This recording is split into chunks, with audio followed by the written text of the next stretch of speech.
Have you ever wondered what happens when a truth buried deep beneath the surface finally claws its way back into the light? Not just to reveal secrets, but to shatter lives.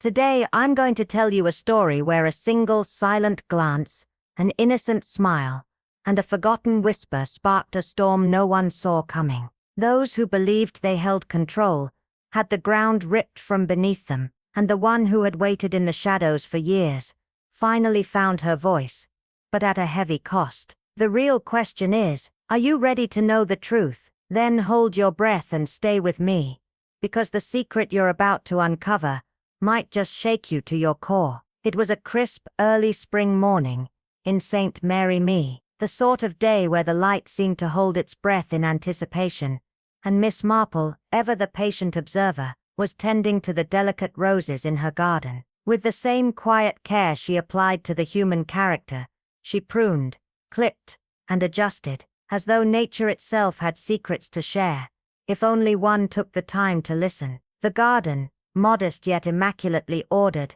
mirrored her own approach to life. No excess, no ostentation, only a quiet elegance that could be easily overlooked by the untrained eye. As Miss Marple carefully trimmed a particularly stubborn stem, the sound of a latch echoed from the gate, a sharp, metallic click that heralded the arrival of Miss Knight, her long-suffering companion, a woman who had lived much of her life in service to others, and in this instance, her duty was to deliver a basket brimming with preserves. Her expression, as always, was one of mild exasperation, tinged with the quiet resignation of someone who had long ago learned to accept the absurdities of life. 3 more jars of gooseberry, she announced with a sigh, her tone slightly clipped. Mrs. Harper insists, of course, but I suspect she's simply clearing out her pantry. Miss Marple's eyes twinkled with that subtle amusement she often wore like a cloak. Kindness wrapped in practicality, dear. That's the St. Mary Me way, she replied, offering a soft smile that conveyed both affection and an understanding that only time could impart. The 2 women made their way to the shaded comfort of the honeysuckle trellis, where they often settled for tea, their conversation drifting effortlessly from one topic to another. Garden pests gave way to musings on the vicar's latest sermon series, and though their discussion held no particular urgency, there was an unspoken understanding that in St. Mary Me, peace was often the prelude to disturbance. It was a place where tranquility, so often sought, could never last. "And have you heard?" Miss Knight asked, lowering her voice as though the very hedges might be eavesdropping. "Young Mrs. Withers has taken a week in Bournemouth. Alone, Jane." Miss Marple's brow arched in that familiar, almost imperceptible way, the one that heralded her quick and sharp mind in action. "Then Mr. Withers is most certainly not in Bournemouth," she murmured, her voice calm, but laced with the certainty of someone who had seen more than their share of secrets in her time. The morning, seemingly unremarkable, carried with it no inkling of the impending revelation that would soon land upon their doorstep. The postman arrived just before noon, carrying his usual load of mundane correspondence, recipes from a cousin, a gardening catalogue, and a circular for a new line of corsetry, until amidst the pile, one envelope caught Miss Marple's eye. It was thick, cream-colored, and sealed with the kind of deliberation that spoke of wills, confessions, or matters of far more import than mere pleasantries. The handwriting was elegant but faint, and as she turned the envelope over, her gaze sharpened, instinctively narrowing in recognition. "From Lavinia Carstone," she murmured, her voice a soft ripple of thought. Miss Knight, always keen, looked up from her knitting, a flicker of recognition passing across her features. "That name. It rings a bell," she said, more to herself than to Miss Marple. "Old school friend," Miss Marple replied, as she carefully opened the letter, the air thick with the quiet anticipation of something off. The letter was brief, almost unnervingly so. Lavinia, the woman who had once written pages upon pages about the virtues of plum preserves, had sent a note that was as terse as it was peculiar. The words were formal, yet strained, as though something more lurked between the lines. "Dearest Jane, I hope this letter finds you well. Forgive the suddenness of my request, but I would greatly appreciate your company for a few days here at Carstone Manor. "There is something troubling me, though not the sort of thing one writes about in a letter. Please do say you'll come. Your old friend, Lavinia." Miss Marple's eyes lingered on the words for a moment longer than necessary. Lavinia Carstone was not a woman prone to flights of fancy, and the urgency in her letter suggested something far more serious than a mere social visit. 2 days later, Miss Marple found herself gliding through the rolling hills of Devon, the landscape stretching out before her in a haze of muted colors. As the car approached Carstone Manor, the estate emerged from the mist like a forgotten dream, grander in its prime, now weathered and worn by time. The house itself, draped in ivy, stood proud but weary, as if it too had been waiting for something, or someone. The footman who greeted her on the gravel drive seemed momentarily taken aback, though he quickly masked his surprise with a courteous bow. Inside, the house was dim, the air thick with the scent of beeswax and old roses. Miss Marple took in the subtle signs of disrepair, the chipped vase, the crooked picture frame, details others might overlook, but which spoke to a house haunted by more than the passage of time. Lavinia Carstone met her in the front hall, her face pale, her hands trembling, as they clasped one another in an almost desperate grip. "My dear Jane," she said, her voice brittle, a hollow smile tugging at her lips, "you look exactly the same, and you quite unlike yourself, Lavinia." Miss Marple responded gently, her gaze steady. They exchanged pleasantries, but the conversation danced nervously around the subject that had brought Miss Marple to Carstone Manor. Over tea, Miss Marple was introduced to the household. Giles Carstone, Lavinia's sharp-eyed and brusque son, his wife Pamela, distant and withdrawn, and Eliza the maid, whose eyes seemed to hold a wisdom far beyond her years. And yet, despite the outward appearances of normalcy, Miss Marple sensed the faintest crack in the veneer of the Carstone family. Something was deeply wrong at Carstone Manor, and Miss Marple, as always, would find herself at the heart of it. The imposing Carstone Manor stood like a silent sentinel against the encroaching dusk, its ancient stone walls echoing with the weight of history and secrets long buried beneath layers of formal decorum. Miss Marple, ever the keen observer, knew that houses, much like their inhabitants, wore expressions, some vibrant, others tinged with sorrow or anxiety. As she made her way through the grand but somewhat oppressive halls, the air felt thick with an unsettling stillness, the kind that clung to the spaces between words and gestures. The house, despite its outward splendor, was a place of restrained discomfort, its polished surfaces and gleaming windows betraying nothing of the tensions simmering beneath. She was first greeted by Giles Carstone, a man whose stature was only matched by the coldness in his gaze. Tall, impeccably groomed and sharply dressed, his handshake was firm, but it lacked warmth, a gesture that seemed more like a formality than a genuine greeting. Miss Marple noticed the way his eyes darted around, his thoughts clearly elsewhere, probably consumed by the pressures of his business dealings in London, or perhaps by his mounting financial troubles. He greeted her as one would greet an unwanted interruption, and Miss Marple couldn't help but feel that his politeness was simply a well-practiced mask. His wife, Pamela, was a strikingly delicate figure, her fragile beauty veiled beneath a veneer of politeness. Miss Marple noted the softness in her voice, the way her eyes seemed perpetually distant, as if her mind was constantly wandering, away from the room and towards something, someone, unseen. When Pamela spoke, her attention flickered not to Miss Marple, but to the staircase, her gaze drifting in that direction, as though her mind was tethered to something far more pressing, something she wished to escape. Miss Marple, having witnessed many such marriages in her time, quickly deduced that Pamela's composure, though graceful, masked a sense of unease. It was not so much unhappiness, but an unsettling discomfort that lingered in the space between them. Then there was Eliza, the maid, introduced almost as an afterthought, her presence a mere shadow in the room. Her movements were fluid but eerily quiet, her gaze always lowered, as though avoiding contact with the world around her.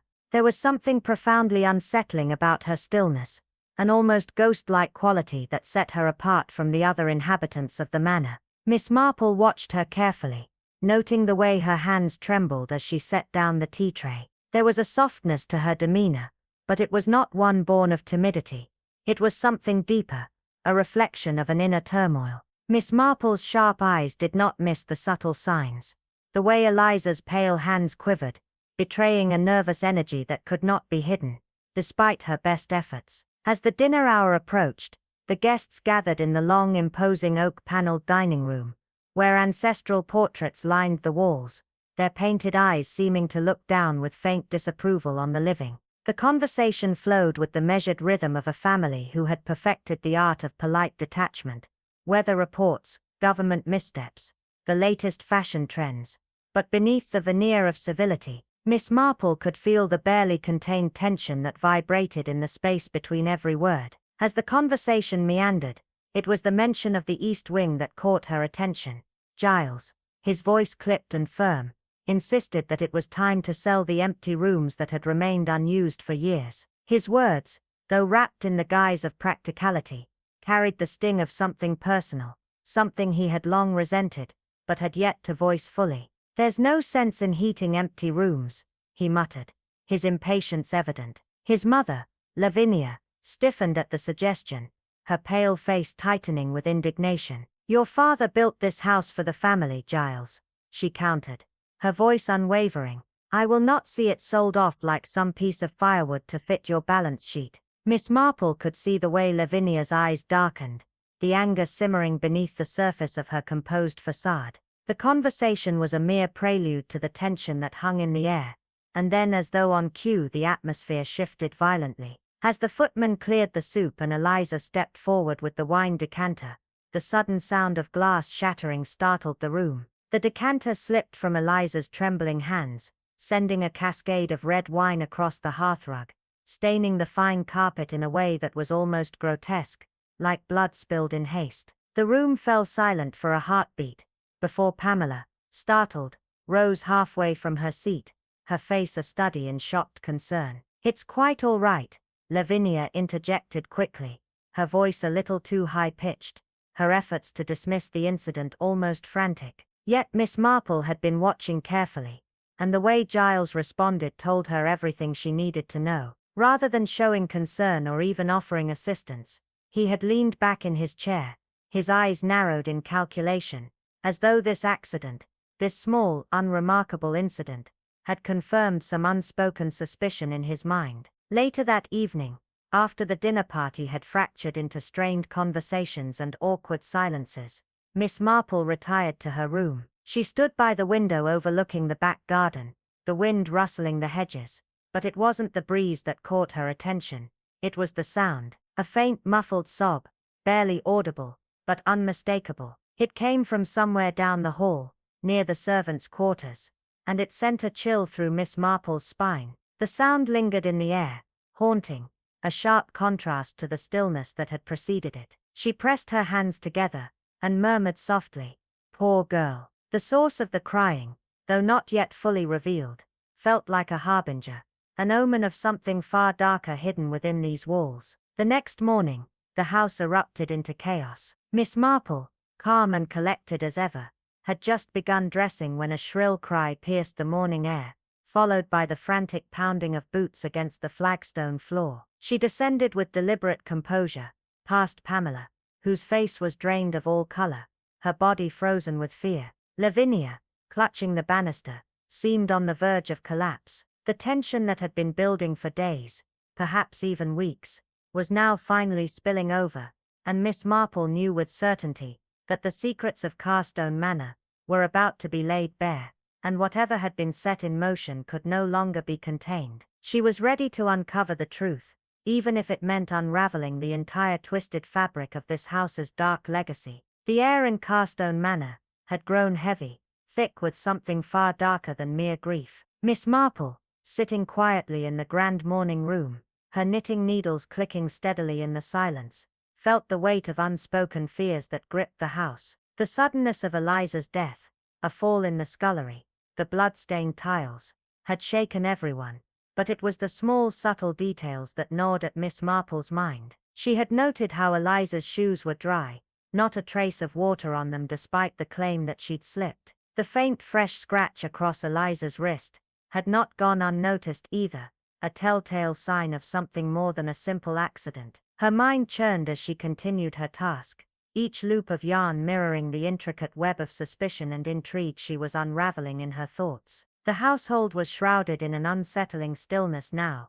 The once bustling manor now felt like a tomb, each step and whisper seeming to echo with a sense of impending doom. Lavinia, her face drained of color, had asked Miss Marple to remain, just until the inquest, a request that had been almost a plea. It was a look Miss Marple had seen before, one of a person who knew something terrible was hidden beneath the surface, but couldn't bring themselves to voice it. The servants, once lively and talkative, now moved with mechanical precision, their whispers barely audible. Pamela had locked herself away in her room, and Giles was often absent, retreating to the estate office with an air of quiet urgency. The once perfect facade of the family had begun to crack, revealing cracks in their carefully constructed lives. Miss Marple, ever observant, saw the patterns forming, saw the lies and evasions in the way they carried themselves. At lunch, while others were distracted, she casually asked a young chambermaid if Eliza had seemed troubled recently. The girl had hesitated, then nodded, her eyes darting nervously before admitting that Eliza had been planning to leave, to go to London. But what was it that had driven her to such a decision? The question hung in the air, unanswered. Miss Marple's thoughts continued to swirl as she crossed paths with Giles later that afternoon in the library. He was pacing before the fire, a man on edge, his brow furrowed as he buried himself in financial papers. For a moment he seemed unaware of her presence, and Miss Marple took the opportunity to observe him without his usual guardedness. When he finally turned to acknowledge her, she simply asked if he was worried about the estate. His response came quickly, but it was too practiced, too rehearsed. His words stumbled slightly when she mentioned Eliza, and Miss Marple noted the subtle tension in his posture. He spoke of her with detached indifference, almost as if her tragic death were an inevitability. Yet, Miss Marple had observed their brief exchange at dinner the previous evening. He had spoken to Eliza, had asked her about the heating in the East Wing, but there was something in his tone, something dismissive about it. And then there was the decanter. Eliza had dropped it, and though it seemed like a trivial detail, it stayed with Miss Marple. Could it have been an accident? Or was it a signal, a desperate plea that went unnoticed? Miss Marple's gaze never wavered as she smiled faintly, her tone casual, yet there was something in her eyes that made Giles pause. Coincidence, she murmured. Life is full of them, I find. Though fewer in places like this, don't you think? He didn't respond, but his eyes betrayed him for a moment, flashing with something, guilt perhaps, or the hint of a secret he wasn't ready to admit. The web was tightening, and Miss Marple could feel it. She knew something far more sinister was at play within these walls, something that had been carefully hidden, but was now on the verge of being uncovered. Every gesture, every word, every look was a thread she was pulling at, and she would unravel the truth, no matter how deeply buried it was. The sound of the grandfather clock's chimes was unusually heavy in the room, as though each stroke was laden with a sense of something unsaid, something that clung to the very air. Miss Marple sat in her usual chair, her fingers lightly clasping her knitting, but her mind was a whirl of thoughts too tangled to untangle just yet. The house had grown still, its silence now thick with an undercurrent of suspicion, each person moving through the hallways like actors playing parts in a well-rehearsed drama. Lavinia Carstone had hardly spoken since Eliza's death. Her once elegant demeanor had wilted like a flower deprived of water, her once confident posture sagging with the weight of something she could not, or would not, name. Miss Marple observed her from across the room, noticing how Lavinia's delicate fingers trembled as they cradled her teacup, her gaze distant, lost in the dark corners of her own thoughts. I never would have guessed it, Lavinia said suddenly, her voice faint as she broke the silence, her eyes not meeting Miss Marple's. Eliza, so young, so full of life, yet troubled too. I didn't see it. Or perhaps I didn't want to. Miss Marple nodded gently, though inside she felt a sharp stir of suspicion. She had seen Lavinia's reaction when she mentioned Eliza's name, faint, fleeting, but enough to reveal the truth hidden beneath a mask of grief, a truth that seemed to haunt the very foundation of the house. There was more to Eliza's death than an accidental fall. The girl had been troubled, yes, but what had driven her to the pantry that night? What had caused her to fall, or perhaps be made to fall? Miss Marple recalled the conversation she had overheard. Pamela Carstone, the quiet, composed wife, had been absent from the drawing room when Eliza's death was discovered. Her absence was noted by the servants, who whispered among themselves, their voices trembling with fear. Yet, when Miss Marple had approached her, Pamela's cold, unblinking stare had betrayed nothing but calculated indifference. And what about Giles? He too had seemed distant, his usual authoritative manner now tinged with nervous energy. Miss Marple had seen the way he fidgeted with the financial papers, how his hands trembled when he lifted the pen, as if he were writing not with confidence, but with a sense of looming dread. And then there was the bruise on Eliza's wrist. No one had mentioned it at first. It was a small thing, easily overlooked, but Miss Marple's trained eye never missed such details. A bruise that didn't fit the narrative of a simple fall. She had asked the doctor about it, of course, but his reassurances had only deepened her suspicions. Merrow, the family's physician, had been quick to declare Eliza's death accidental, a result of a slip on the wet floor, a verdict that would have silenced anyone less observant. Yet Miss Marple wasn't fooled. The bruise, the dry shoes, the strange look in Lavinia's eyes, it all pointed to something far darker than a simple accident. As she pondered these things, Miss Marple couldn't help but feel the weight of the truth pressing on her, inching closer, just beyond her reach. Every step she took, every word she spoke, seemed to unravel a thread in the tightly woven tapestry of the Carstone family's secrets. They had been careful, yes, but Miss Marple had learned long ago that the most carefully constructed lies often leave the most telling traces behind. And now, as the house simmered in a thick, suffocating silence, she knew it was only a matter of time before the truth would surface, like blood rising to the surface of clear water, dark and undeniable. But who among them had been the hand to push Eliza to her death? And who would be the next to fall? The house felt like a trap now, each shadow a witness, every creak of the floorboards, a whisper of something terrible waiting to be discovered. Miss Marple lingered by the hearth, her gaze fixed on the faint traces of ash still lingering in the air. There was something unnerving in the way the fire had consumed the letter so thoroughly, leaving only a charred fragment behind. Her mind churned over the puzzle, seeking answers in the smallest details. Pamela Carstone had been standing at the fireplace, poker in hand, as if caught mid-act, and yet she had not heard Miss Marple's soft approach. A woman so composed, so accustomed to hiding emotions, now seemed almost too eager to discard her past with that simple flick of paper into the flames. The faint scent of burnt wax and paper filled the room, a reminder of secrets buried beneath the ashes. Pamela, too quick to smile, spoke with strained ease, claiming it was merely a letter from someone long forgotten. But Miss Marple knew better than to take such words at face value. A woman like Pamela, with her poised calm, would not be so eager to erase memories unless they were memories she feared. Even those letters we wish to forget can tell us more than we think, Miss Marple had said, her voice laced with gentle understanding. But her words were sharp as a needle. Pamela's quick deflection, a love letter perhaps, was met with no reply, but a slight nod from Miss Marple, a nod that said everything and nothing at once. The timing of it, too precise to be ignored, and the burning of something so trivial yet so personal, raised more questions than it answered. Miss Marple continued her walk through the garden, the lingering silence almost oppressive, her thoughts like dark clouds swirling overhead. The gardener, Willard, an old man of few words, surprised her with an unexpected question, his normally stoic demeanor shifting ever so slightly. "You wouldn't know anything about the man in the garden that night, would you?" His voice, normally so flat, held an unusual tension, the kind that could not be faked. Miss Marple's pulse quickened. "A man?" she asked, her mind already racing. "What man?" Willard's expression grew grimmer, the weight of his words sinking deep. "A man in a black coat, hood pulled tight, slipping along the south wall, moving like a shadow." The hairs on the back of Miss Marple's neck stood up as the pieces began to fall into place. Eliza had been so close to uncovering something.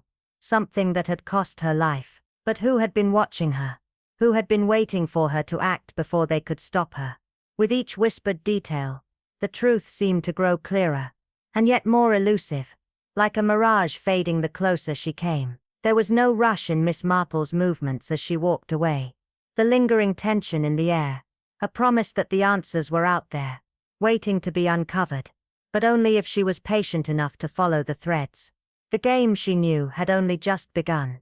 Miss Marple stood still for a moment, the drizzle falling softly around her as she absorbed the gardener's words. The figure in the garden cloaked in black had slipped by like a shadow, moving with deliberate intent to remain unseen. Yet Willard hadn't told anyone. Didn't want to cause alarm, he'd said, his shoulders lifting in resignation. But now, with Eliza dead and buried, his silence seemed far more ominous than simple discretion. Truth, Mr. Willard, Miss Marple murmured, almost to herself. Sometimes wilts faster than lies when left unattended. She had asked the housekeeper if any staff had worn dark cloaks that night. But the answer was always the same. No. Not even Eliza, who had been accounted for asleep early and far from the grounds. The pieces didn't fit. Whoever had been in that garden had not been a stranger. Yet the reason they had come, or what they had been hiding, remained as elusive as the mist that clung to the estate. A night visitor. A figure cloaked in secrecy. One who was perhaps trying to avoid something or someone. Miss Marple's thoughts swirled, the puzzle more perplexing with every passing moment. The next morning, she found herself outside the drawing room, where Dr. Marrow, his coat damp from the morning's rounds, stood with his usual air of controlled detachment. The wariness in his eyes, though, betrayed more than the mere exhaustion of his work.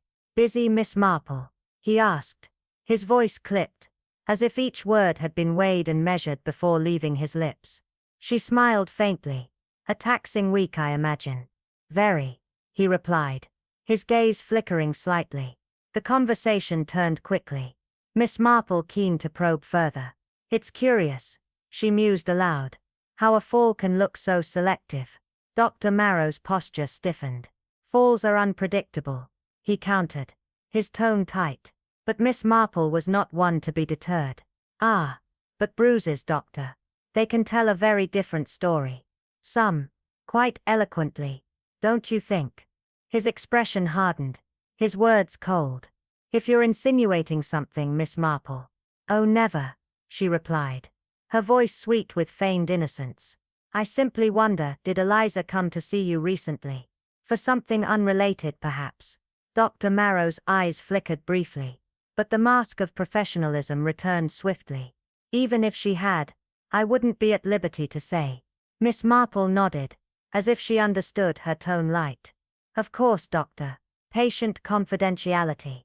A noble tradition." She allowed him a moment of silence before adding, "Truth is delicate, don't you think? One must handle it with care, or it slips away unnoticed." He stiffened further, the subtle flick of his jaw tightening in a way that Miss Marple found particularly revealing. As she turned to leave, a thought lingered in her mind. He is not afraid of suspicion, she thought. He is afraid of memory. Later that afternoon, while rummaging through the laundry for clues, Miss Marple was handed a small, inconspicuous button by the housekeeper, found near the copper basin in the scullery. At first glance, it seemed unremarkable. A simple button, large and slightly chipped along the edges. But it was the stitching on the back that caught Miss Marple's attention. It wasn't the fine modern thread that had been used for Mr. Giles' dressing gown, but a coarse industrial weave. A button torn, not dropped. And then amid the old uniforms, there it was, a second button, identical to the first. This one, however, was from a much older cloak, one that had long been out of circulation. Miss Marple's mind clicked into place, the pieces coming together with an eerie clarity. Eliza had fallen. Yes, but someone had lost that button. Someone who had been trying desperately not to be recognized. The button hadn't simply fallen. It had been torn off in a struggle with someone intent on hiding their identity. The story that had been told was beginning to unravel. As Miss Marple tucked the button into her handkerchief, she felt the familiar stirrings of an answer. just beyond reach, waiting to be pulled into the light. The kitchen, when she entered, was oddly still, the usual bustle absent. The air was thick with the scent of lavender polish, but there was a sense of unease that hung heavier than the drizzle outside.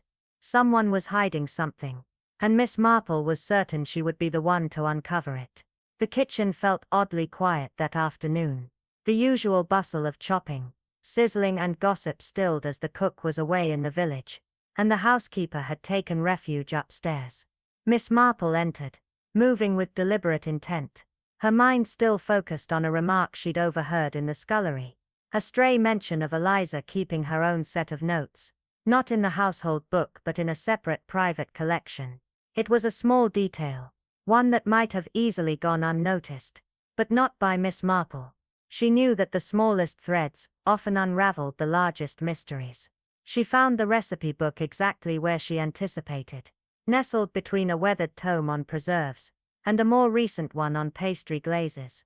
Yet, tucked within its pages was a small, unmarked brown notebook, its cover worn and creased from use. The pages were filled with neat, precise handwriting. Recipes for puddings, notes on sugar substitutions, and household errands. But as Miss Marple turned toward the back of the book, her fingers paused. The entries shifted from mundane to cryptic. Spoke to Mem in the corridor. Tense, quiet voices. One line read, another truth in the drawer. Not hers to keep. The final entry was even more jarring. A page torn cleanly from the book. A jagged, deliberate tear, as though something had been ripped away in haste. Not from carelessness but from fear. She closed the book gently, slipping it back into place. Eliza had known something, and whoever took it knew that Eliza knew. But what had she uncovered? Miss Marple lingered for a moment longer by the counter, her fingers lightly tracing the edge, contemplating the scullery's quiet but heavy secret. No secret, she knew, no matter how tightly locked away, could remain hidden forever. The household itself was beginning to feel like a stage set in perpetual rehearsal, each person playing their part with less conviction, secrets slipping through their fingers like sand. Miss Marple, sitting in the drawing room, knitting with the same quiet precision, observed the slow unraveling of everyone around her. Giles, speaking tersely to the constable, his tone sharp with frustration. Pamela, flitting around like a ghost, desperately searching for a role she could still play. Lavinia, once a woman of presence, now faded like an old portrait left in the sun. And even Dr. Marrow, his confidence starting to waver. Every interaction, every glance, every detail, seemed to tug at something Miss Marple couldn't yet grasp. But there was something, a thread, pulling at the edges of their carefully crafted story. The burned letter, the mysterious button, the figure cloaked in the night, the torn notebook, all of it begged for meaning, yet none of it fit neatly into place. Miss Marple knew this was no random accident. Eliza's death wasn't the true puzzle. It was the fear her death had ignited. A fear not of violence, but of what Eliza had learned, and what she might have shared. She was no longer the quiet, invisible girl everyone thought her to be. She had been a keen observer, someone who asked the right questions, someone who had learned too much. But who had she learned it from? As the days passed, Miss Marple allowed the household to grow weary of their own lies, to settle deeper into the weariness of guilt and avoidance. She allowed the silence to stretch, to become unbearable. They were waiting for something to break, for one of them to make a mistake, and Miss Marple was patient. The study at Carstone Manor was a peculiar room, once grand and now fallen into disuse. Miss Marple had asked for it to be opened under the guise of searching for an old gardening catalogue. But once alone, her eyes weren't on the shelves but on the desk. She knew Eliza had been here, perhaps polishing the brass or dusting the shelves, and maybe, just maybe too often. The drawer of the writing desk stuck as she tugged it open, revealing a clutter of forgotten papers and an old unopened letter. But something else caught her attention, a slight indentation, as though something had been hastily shoved beneath the papers. Miss Marple's fingers hovered over the drawer, heart quickening as she reached for whatever had been hidden there. It was the final piece of the puzzle, the last missing link that would reveal not just the truth about Eliza, but the dark secrets everyone at Carstone Manor had fought so hard to keep buried. The study was bathed in soft muted light as the silence wrapped around Miss Marple like a thick oppressive fog. She moved through the room with deliberate precision, her eyes scanning every corner, every neglected drawer, every forgotten shadow. The house was quiet, but she could feel the weight of the secrets it held pressing against her, beckoning her to uncover them. She had come to this place with one thought in mind, that the answers were hidden here, locked away in a forgotten drawer, behind a wall of carefully constructed facades. She had been right. As she moved to the desk, her fingers grazed the worn edge of a drawer that didn't quite close properly, a subtle imperfection that most would have overlooked. But not Miss Marple. She tugged it open gently, the soft creak of the wood the only sound in the stillness. Inside, nestled behind old correspondence and unused writing instruments, was a crumpled page, its edges torn violently, not with carelessness, but with the kind of urgency that suggested something important had been hidden here, something that couldn't be allowed to remain. As she unfolded the paper with practiced hands, a sense of tension coiled in her chest. The ink on the page was smudged in places, as if written hastily, almost desperately. The words jumped out at her in jagged strokes, Eliza's handwriting unmistakable but wild, frantic. "I've seen it. I heard them. He told me I was imagining things, that I was wrong, but I know the truth. The seal was blue." She cried when I asked. She knew, he's done it before. He'll do it again. He buried it, but it will surface, and I'll be the one to pay. The words were a cold jolt to Miss Marple's spine. She could almost feel Eliza's fear as it leaped from the page, could hear her voice trembling with the weight of something too terrible to fully comprehend. This wasn't a simple confession, not the idle ramblings of a servant girl who had overheard too much. It was a plea for help, a warning, a desperate cry for someone to listen before it was too late. Miss Marple closed her eyes for a moment, the paper trembling slightly in her hand as she allowed the gravity of the words to sink in. Eliza had discovered something monstrous, something that had been buried beneath layers of deception and lies, and in doing so, she had sealed her own fate. The torn paper, hidden carefully behind the inkwell, wasn't just an accidental discovery. It had been deliberately hidden, because the truth it contained was too dangerous to see the light of day. It was the truth that had driven Eliza to confront someone, to speak to someone who had known, who had been part of the very web of lies that had entrapped her. And then the pieces began to fall into place. Miss Marple's thoughts began to drift back, not to recent events, but to something older, something that had happened nearly 2 decades ago. There had been whispers, faint, barely perceptible rumors that passed through the village like a slow, persistent current. The quiet scullery maid, dismissed suddenly, with no explanation. The girl who had grown more withdrawn, more invisible with each passing year. The village had assumed she had left, perhaps to find work elsewhere, but Miss Marple had never quite believed that. She remembered the sudden disappearance, the cold, unspoken silences that followed, and the quiet, unnamed child that had appeared months later. A baby girl, no questions asked, no records made. A girl placed with a family in need of a servant. No fuss, no fanfare, no christening. Miss Marple had seen it all, not because she had been told outright, but because she was observant, because she noticed the small things that others overlooked. The way the vicar's wife would change the subject when the conversation ventured too close to scandal. The way eyes would shift uncomfortably when the subject of the maid's departure came up. And Dr. Romero, new to the village, eager to make a name for himself, had shown an unusual interest in the Carstones, had gone out of his way to ingratiate himself with them. His presence had never felt entirely innocent to Miss Marple. Now looking back, she could see the threads of connection more clearly. Eliza had grown up under the watchful eyes of those who had known her true origins, those who had erased her past and raised her in silence, forcing her to forget, to become invisible. But blood, as Miss Marple knew too well, never truly forgets. Eliza had begun to see the patterns, to hear the whispers, to understand her place in a story that was not her own. She had started asking questions. Dangerous questions. Questions that had brought her face to face with the person who held the answers. The person who had known from the very beginning, Dr. Romero. Romero, who had orchestrated the quiet placement of Eliza in the Carstone household, perhaps with Lavinia's assistance, or perhaps for reasons of his own. He had known what Eliza was, and when confronted with the grown woman who had begun to demand recognition, the truth of her lineage, he had acted with the same cold, calculated precision that had defined him from the start. He had known what would happen if Eliza ever spoke, if she ever uncovered the truth about her past. And so, like the others, he had buried it, quietly, carefully, but with the same violence that had marked the lives of those who had crossed the Carstones before.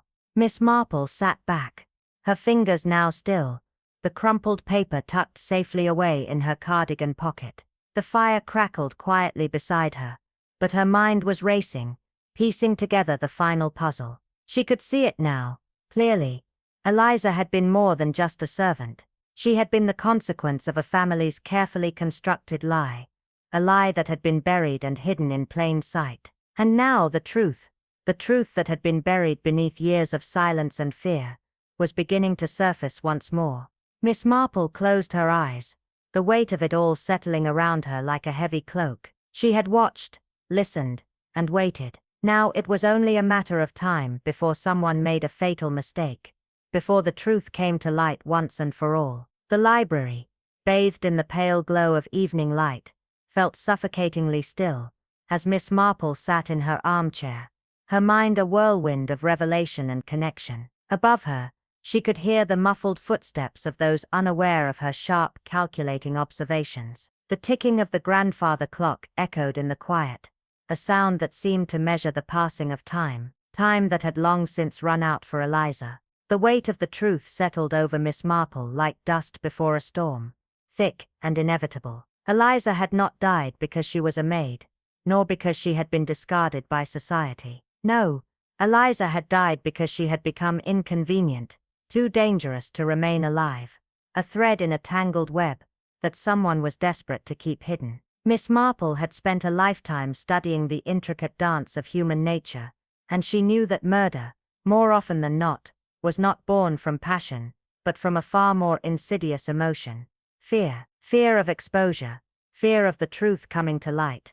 Fear of being unmasked for what one truly was. And in Eliza's case, it was the fear of a past that was meant to remain buried, sealed away by the very people who should have protected her. Eliza had gone to Dr. Romero, not as an accuser, but as a daughter, seeking something that had been denied to her for so long: acknowledgement, recognition, perhaps even the simple truth of her origin. But Dr. Romero was a man who had built a career on reputation, on a carefully crafted image of unblemished propriety. He could not afford the truth to surface, not when he was on the verge of retirement, his years of careful control nearly at an end. The pieces of the puzzle clicked into place in Miss Marple's mind. Eliza had believed that her bloodline would matter to him, that the truth of her heritage would make him see her as more than just an inconvenient memory. But instead he had seen her as a threat, a loose end that could unravel everything. He had buried her once before, in the shadows of his own deceit,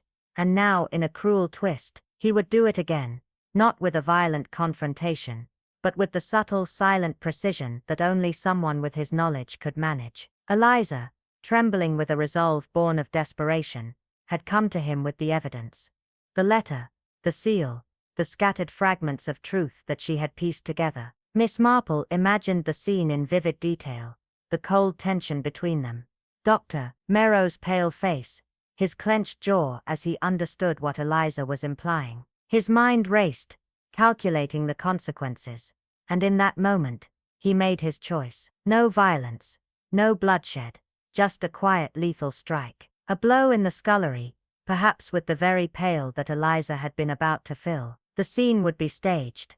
An accident, a fall, a misstep in the mundane rhythm of household chores. No one would suspect anything amiss. At least that was the plan. But Eliza had not been forgotten. She had been found, and Miss Marple, ever the observant one, had been watching all along. The suspicion that had once clung to Giles Carstone, like damp fog, was beginning to lift. His nervousness, his irritability, had seemed like the signs of a man overwhelmed by family drama and mounting debt. But Miss Marple knew better. The true revelation lay in Dr. Merrow's behavior. The way his eyes had flicked to the scullery when she mentioned the missing button, the unnerving silence that had followed her remark about the unusual bruising, the barely contained tension that crept over him whenever she entered a room. And then there was the scent, sharp, acrid, unmistakable, of ammonia near the scullery door. Not the kind of smell that lingered in a kitchen, but one that belonged in a medical facility. Miss Marple had noticed it immediately, her trained senses alert to the faintest deviation from the ordinary. The housekeeper had tried to brush it off, claiming that Dr. Merrow had ordered the industrial cleanser to deal with mold. Mold in a stone-built scullery. It was a poor lie from a man who prided himself on precision. Miss Marple's mind whirred as she pieced it all together. Dr. Merrow had acted with careful calculation, using his knowledge of anatomy to inflict a death that would seem natural,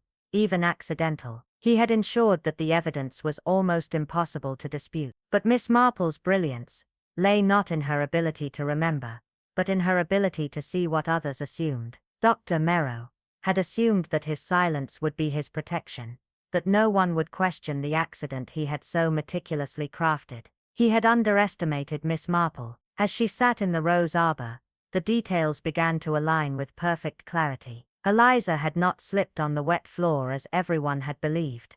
Her shoes had remained dry. She had been placed there, carefully positioned, as if to look as though she had simply fallen. The button found at the scene, which had puzzled everyone else, was not from Giles' coat, as he had claimed. No, it was from an old maid's cloak, one that Dr. Merrow had worn years ago, a cloak that Miss Marple had noticed on more than one occasion. Every element of the scene pointed to him, his carefully executed plan, his quiet control over the narrative. But Miss Marple had seen through the facade, and now the truth would come to light. Miss Marple sat still, her knitting needles now motionless in her hands, as a quiet understanding settled over her, the weight of her thoughts heavy and precise. The house around her seemed to echo with the secrets it held, each corner a silent witness to the unraveling mystery. The scent of ammonia, sharp and almost suffocating, lingered faintly in the air, a reminder of the meticulous care with which Dr. Merrow had tried to cover his tracks. This had not been an accident, a momentary lapse in judgment. It had been deliberate, a cold, calculated act of silencing a threat that had lingered far too long. She had seen the signs long before, the subtle shifts in behavior, the nervous glances exchanged in the shadows, the tightness in the air whenever certain topics were brought up. But now, as the final pieces of the puzzle slid into place, it became clear Eliza had not been simply a maid who had fallen victim to fate, but a woman with a past that had been hidden, and more importantly, a truth that could not be allowed to surface. The revelation hit Miss Marple like a steady, relentless tide, each detail washing over her in a cascade of clarity. The maid's tragic death, long believed to be an unfortunate slip in the kitchen, was in fact a calculated execution, a quiet strike to preserve a lie that had lasted for years. The blue wax seal on the letter Eliza had discovered, the one hidden within her mother's keepsake box, had been a key. The letter, sealed with such care, had come from a time long before Eliza's arrival at the manor. It had been written by the village midwife, bearing dates and names that had once been lost in the past, but were now threatening to resurface. Eliza, in her quiet way, had started to piece together the truth. She had begun to question her place in this house, the circumstances of her arrival, the mysterious silence that surrounded her mother's history here. She had realized, with dawning horror, that she had not come to this house as a mere servant, but as a forgotten daughter, a pawn in a game of secrets and deception. And as Miss Marple sat there, her eyes scanning the faces of those in the room, she saw it all unfold before her. Lavinia, sitting still with her hands folded tightly in her lap, her face pale and drawn, a woman who had once believed she could control the past, now forced to face the truth she had long buried.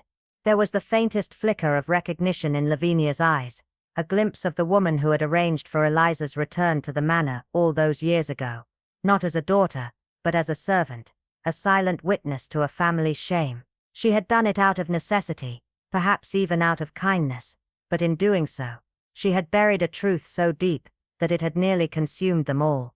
And then there was Dr. Merrow, standing at the edge of the room, calm on the surface, but with a thin sheen of perspiration betraying his nerves. Miss Marple's sharp eyes did not miss the way his gaze flicked uneasily toward the scullery when she mentioned the button, or the way his posture stiffened at the mere mention of Eliza's discovery. He had been careful, calculating in his every move, but in the face of Miss Marple's unwavering attention, the cracks in his facade began to show. His eyes darted briefly to the dry shoes, to the wet floor, to the faint traces of ammonia in the air. All of it, a trail he thought he had hidden so well, was now laid bare. Eliza had not fallen by accident, as they had all been led to believe. No, she had been placed there, her body arranged with chilling precision, her life extinguished in a way that left no marks, no weapon, no obvious sign of violence, just a tragedy that could be easily explained away. But Miss Marple had seen through it all. The smallest details, the faintest clues, had unraveled the truth, and now it was time to reveal it. The room was heavy with silence as she took her place in front of the group, her voice soft but filled with an undeniable strength.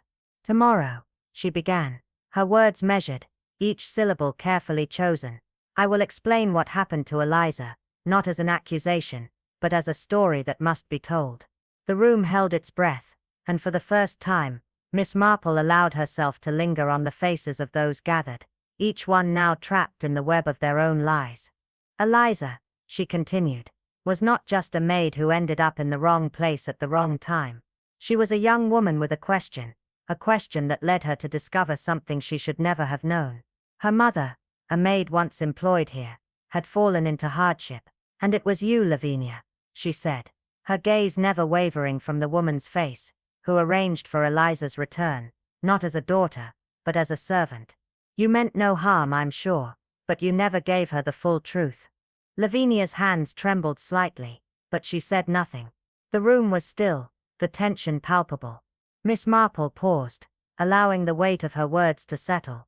"Eliza grew up here, always feeling as though she didn't belong, always questioning the world around her. It wasn't until recently that she discovered the note, the one hidden away in her mother's keepsake box. A note sealed with blue wax, written by the village midwife, a note that told of a past that had been carefully concealed." She glanced at Pamela, whose face was now pale, her eyes wide with realization. Eliza began to piece it all together. She understood, slowly, that she had been born under this roof, not as an accident, but as part of a much darker story. A story that had been hidden, erased, and now unraveled. As Miss Marple finished, she could feel the room closing in on itself, the oppressive silence thick with the unspoken truths that had finally come to light. She had seen it all, and now tomorrow, they would all have to face it. It would no longer be a secret, no longer a quiet mystery. The truth, like the roots of an ancient tree, had finally emerged from the earth, and it was undeniable. The room held its breath, and Miss Marple's quiet smile remained, knowing that at last, justice would be served. Miss Marple's gaze was unwavering as she studied the room, her presence commanding yet silent, and the atmosphere thick with the weight of unspoken truths. The name she had been dreading to speak, the one she knew would shatter the fragile calm of the house, finally escaped her lips. "Dr. Merrow," she said, the name lingering in the air, its power to unsettle undeniable. The room seemed to grow colder, the temperature dropping with the mention of his name, and even Dr. Merrow, usually a man of composure, could not entirely mask the flicker of unease that danced across his face. His stillness was telling, but Miss Marple had always known that silence could often speak louder than words. She had trusted him once, perhaps more than she should have, believing in the man who had been the family doctor for so many years, a figure who had seen generations come and go, his presence in the house constant, unchanging. But that trust, she now realized, had been misplaced. With quiet precision, she leaned in, her voice soft yet laden with a weight that made the room tremble with anticipation. "You were there, weren't you, Doctor?" she asked, her words piercing through the tension. "At the beginning, when the arrangements were made, you advised it, after all, ensuring that no scandal, no mess, No inconvenient truths were allowed to surface. Just silence. Just protection of appearances, wasn't it? The doctor's expression remained unreadable, his lips tight, his eyes betraying nothing. His hand rested on the back of the chair, his knuckles white, but Miss Marple did not falter. "You knew," she continued, her tone deliberate, "when Eliza came to you with her questions. When she asked about the truth that had been hidden from her for so long. Perhaps she had proof, perhaps not, only questions that demanded answers. But those answers were too dangerous, too risky. You could not allow it, not when you had everything to lose. Not now, with your career almost at its end, your reputation intact, your place in this house secure." She paused, letting her words sink into the silence that had enveloped them all.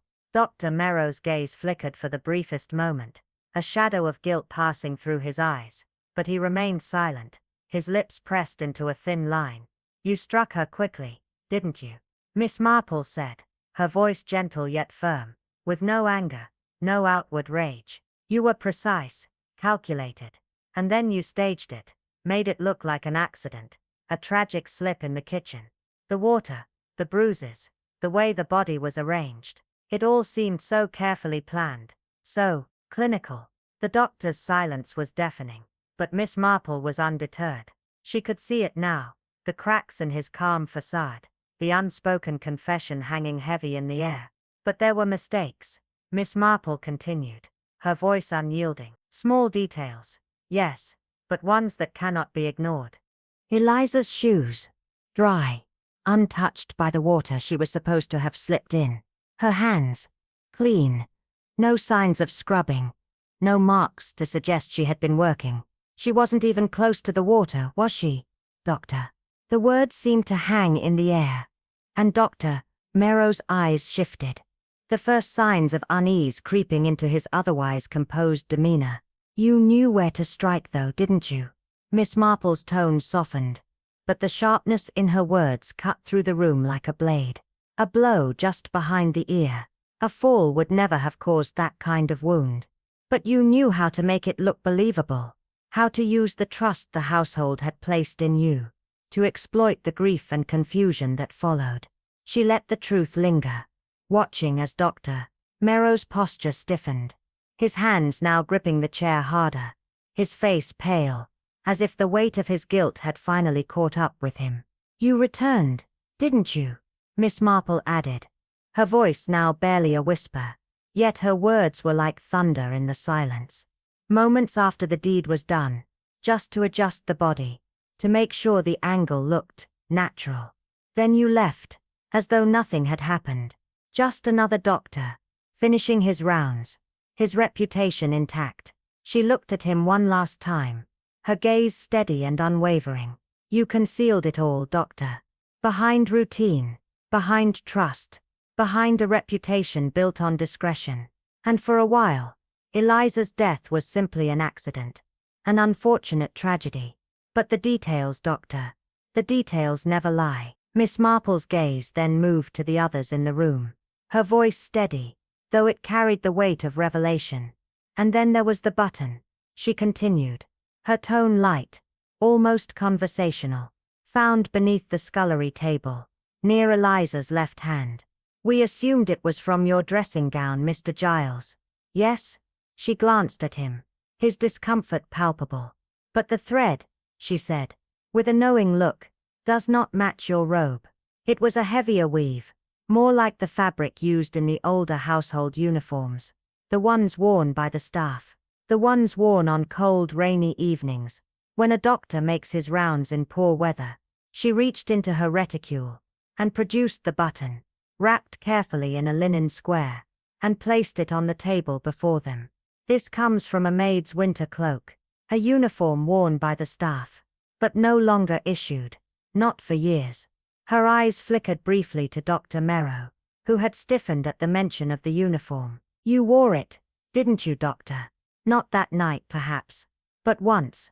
Enough to leave behind a trace. Enough for Eliza to find it." She let the words fall, like stones into a still pool, each one sending ripples of realization throughout the room.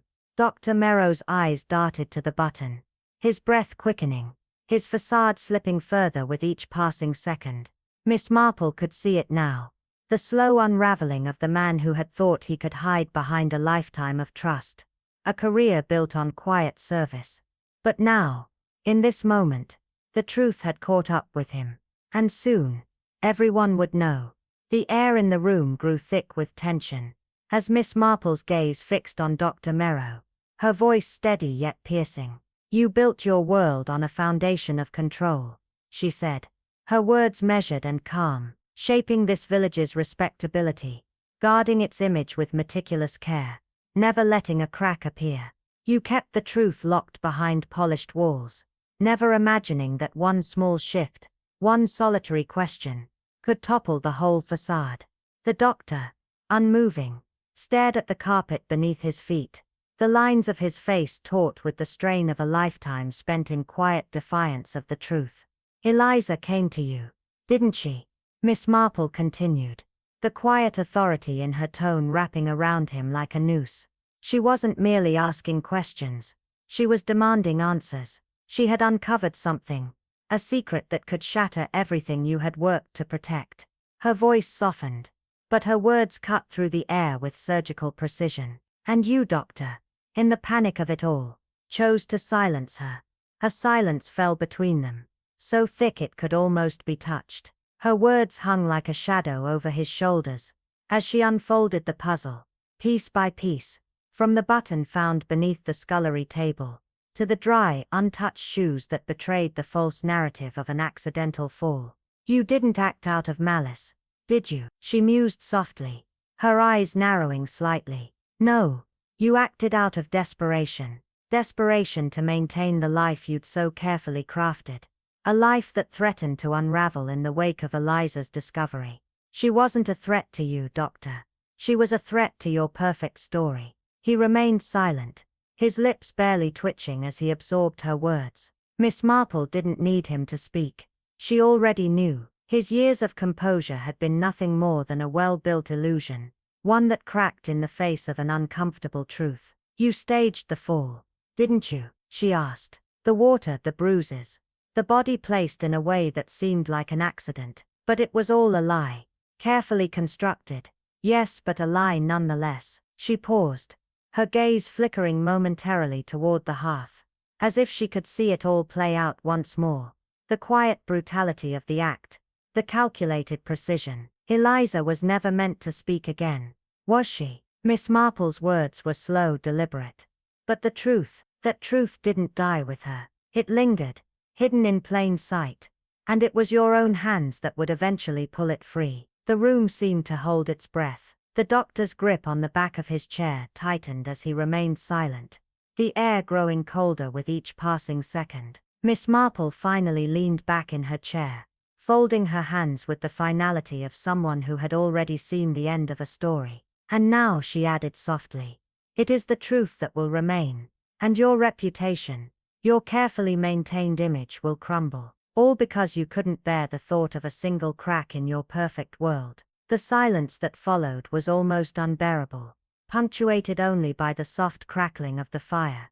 Dr. Merrow stood as if rooted to the spot, his face pallid, a man for whom the weight of his own secrets was finally too much to bear. "I should have told the truth long ago," he whispered, barely audible. Miss Marple offered no sympathy, only the steady gaze of one who had known this moment was inevitable. "It is never too late to tell the truth," she replied quietly. "But sometimes the cost is more than you are willing to pay." And with that, the truth had been spoken.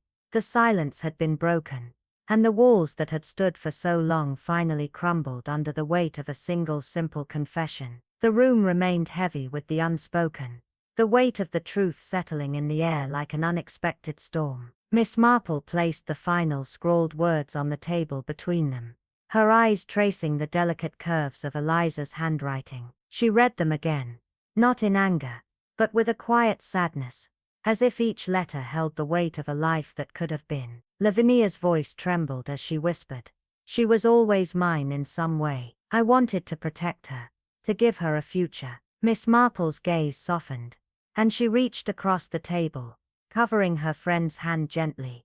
a touch of warmth in the coldness of their shared grief. "You see her now, Lavinia," Miss Marple said, her voice like a quiet reassurance.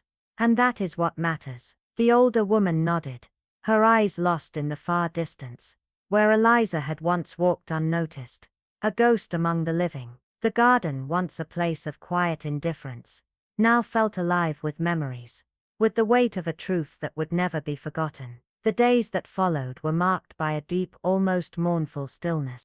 The house, once suffocated by secrets and lies, breathed easier now, its rooms aired, and its windows open to the world. Giles, who had once walked through the halls like a man weighed down by his own righteousness, now carried a quieter burden. His conversations with Pamela, once curt and clipped, softened into something unspoken, yet undeniably changed. They no longer avoided the weight of their shared silence, but instead began to ask one another what they might have missed, what truths they had overlooked in their pursuit of their own separate lives. They never spoke of Eliza directly, but the absence of her presence hung in the air like an uninvited guest. Finally, it was Pamela who suggested they take a trip to London. A simple escape from the weight of the house, from the years of unspoken words and regrets. "Just the two of us," she said, her voice carrying the soft plea of someone who was finally reaching for something beyond the confines of the past. Giles, for once, didn't hesitate.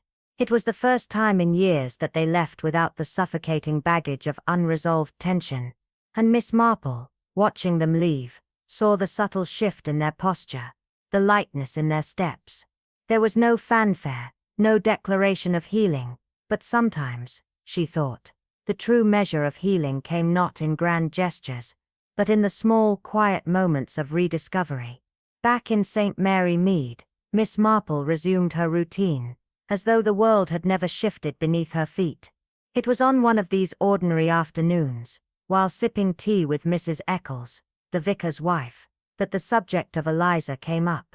The older woman, gossiping in her usual tone, remarked, "What a tragedy. Such things don't happen in respectable homes, do they?" Miss Marple's fingers paused, her gaze sharp, and with a slight, almost imperceptible smile, she replied, "It's precisely in these respectable homes that one must look closer, Mrs. Eccles. It's easy to hide behind good intentions and appearances, but it's the quiet, hidden things that matter." Mrs. Eccles blinked, unsure, but Miss Marple wasn't finished. "People imagine sin to be loud," she continued, her voice low and deliberate. "A crime that shocks the world, a scandal that drips from every headline. But more often than not, sin is quieter. It's in the little lies, the truths we bury for the sake of comfort, the things we choose not to see." She took a slow sip of her tea, her eyes never leaving the older woman's face. "The thing about sin," Miss Marple murmured,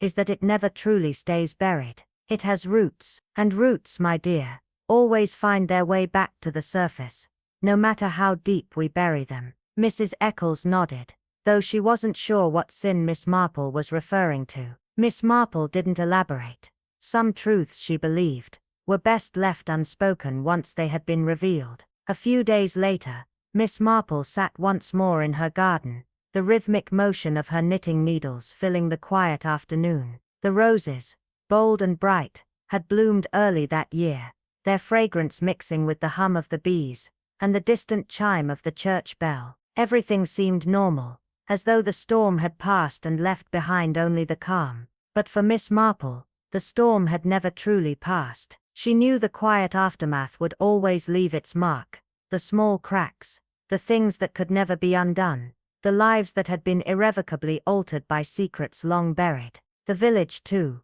would move on, its people returning to their daily routines, but Eliza's truth would remain, silent but ever present, a quiet reminder of the things we bury, and the things we can never escape. The wind swept through the countryside, its cool breath lifting over the neat thatched roofs, and scattering the last remnants of the evening fog. The air, now clear, held a new peace, not the naive peace of ignorance, but the deeper calm of understanding, of balance restored after the unsettling storm of truth had stirred the dust from the forgotten corners of the world. In her own quiet way, Miss Marple did not linger on the tragedy of Eliza's death. Instead, her thoughts were focused on something far more profound.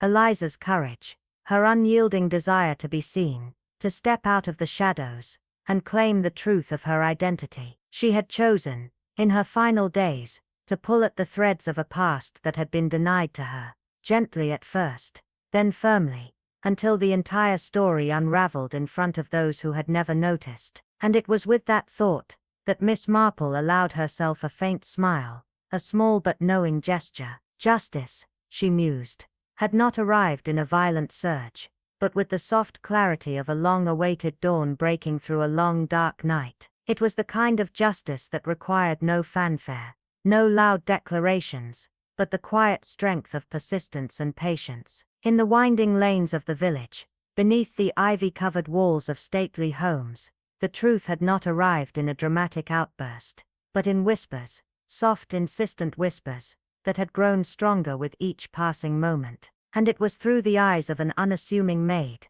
a forgotten button, and the keen observations of an elderly woman, with a love for tea and knitting, that the truth had finally come to light. This story, Miss Marple thought, was a reminder that justice does not always come in a grand sweep. Sometimes, it creeps through the cracks of silence, subtle and patient, until someone brave enough to see it dares to speak its name. Eliza's quest was never for revenge or recognition.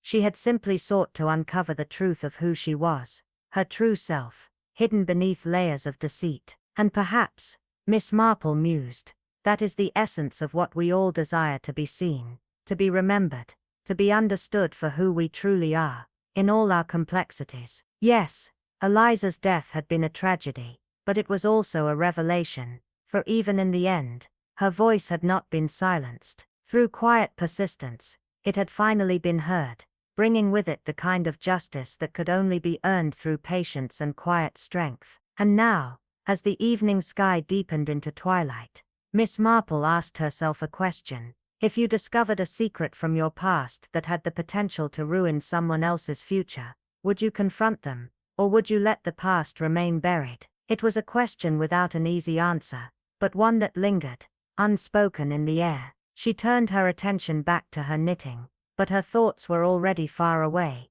lost in the mystery of what lay hidden in the silence of forgotten truths. As the story came to a close, Miss Marple smiled once again, knowing that there were always more mysteries to unravel, and always more truths waiting to be found.